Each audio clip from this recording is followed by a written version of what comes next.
Coming up on 5 Minute News.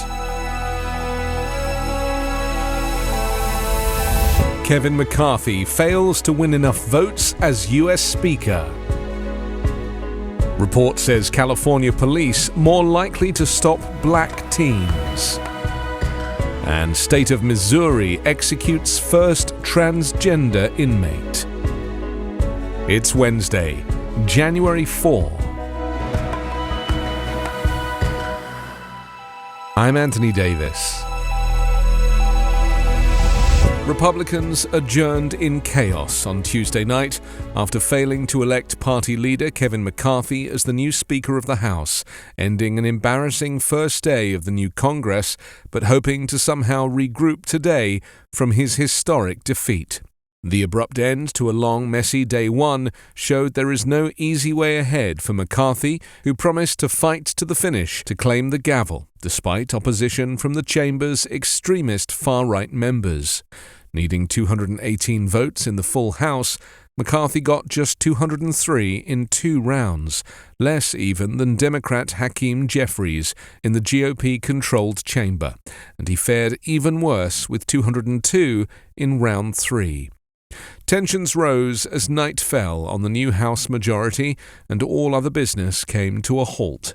Without a speaker, the House cannot fully form, swearing in its members, naming its committee chairman, engaging in floor proceedings, and even launching investigations of the Biden administration. It was a chaotic start to the new Congress and pointed to a difficult road ahead, with Republicans now in control of the House.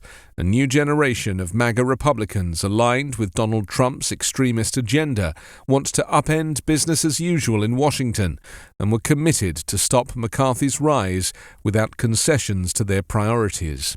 In all, a core group of 19 Republicans and then 20 were voting for Jim Jordan, denying McCarthy the majority he needs.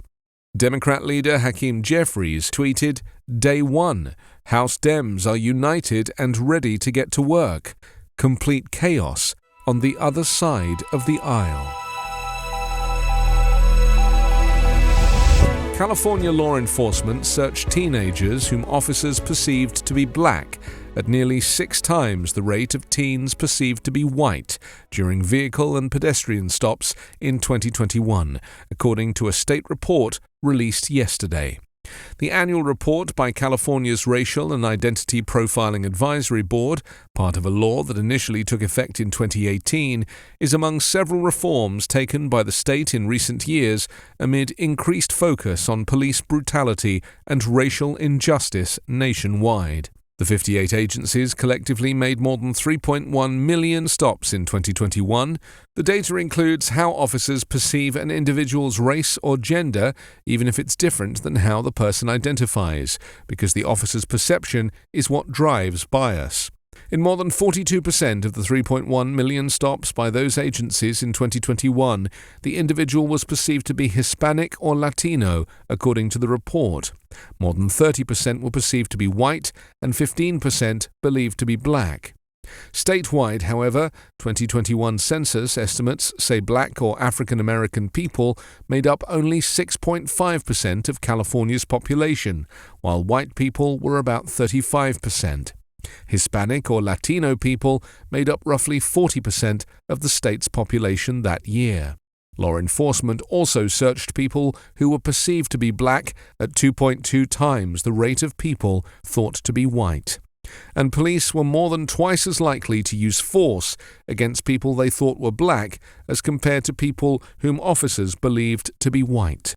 Yet law enforcement officials reported taking no action most frequently after making stops of people they believed to be black individuals as compared to other racial and ethnic groups, indicating those stopped black individuals were not engaging in criminal activity. The Missouri Department of Corrections carried out its execution of Amber McLaughlin early Tuesday evening. She was the first openly transgender inmate to be killed by the state. The execution was carried out at 6:39 p.m. at the Eastern Reception Diagnostic and Correctional Center in Bonne Terre, Missouri. 49-year-old McLaughlin died via lethal injection. She was declared dead by 6:51 p.m. On the 1st of January 2023, McLaughlin submitted her last statement to the DOC. "I'm sorry for what I did. I am a loving and caring person." McLaughlin was sentenced to death on November 3, 2006, for the murder of ex-girlfriend Beverly Gwenther.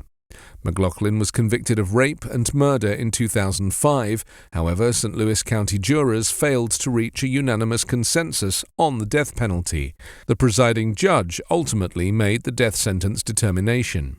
A clemency petition submitted by her attorneys cited McLaughlin's traumatic childhood and mental health issues, which the jury never heard about at her trial. A foster parent rubbed feces in her face when she was a toddler, and her adoptive father used a stun gun on her, according to the petition, which also cited severe depression resulting in multiple suicide attempts, both as a child and as an adult. The petition also included reports citing a diagnosis of gender dysphoria, a condition causing anguish and other symptoms as a result of a disparity between a person's gender identity and their assigned sex at birth. McLaughlin was described as a painfully shy person who came out of her shell after deciding to transition. You can subscribe to 5 Minute News on YouTube with your preferred podcast app. Ask your smart speaker or enable 5 Minute News as your Amazon Alexa flash briefing skill. Subscribe, rate and review online at 5minute.news. 5 Minute News is an Evergreen podcast covering politics, inequality, health and climate, delivering independent, unbiased and essential world news daily.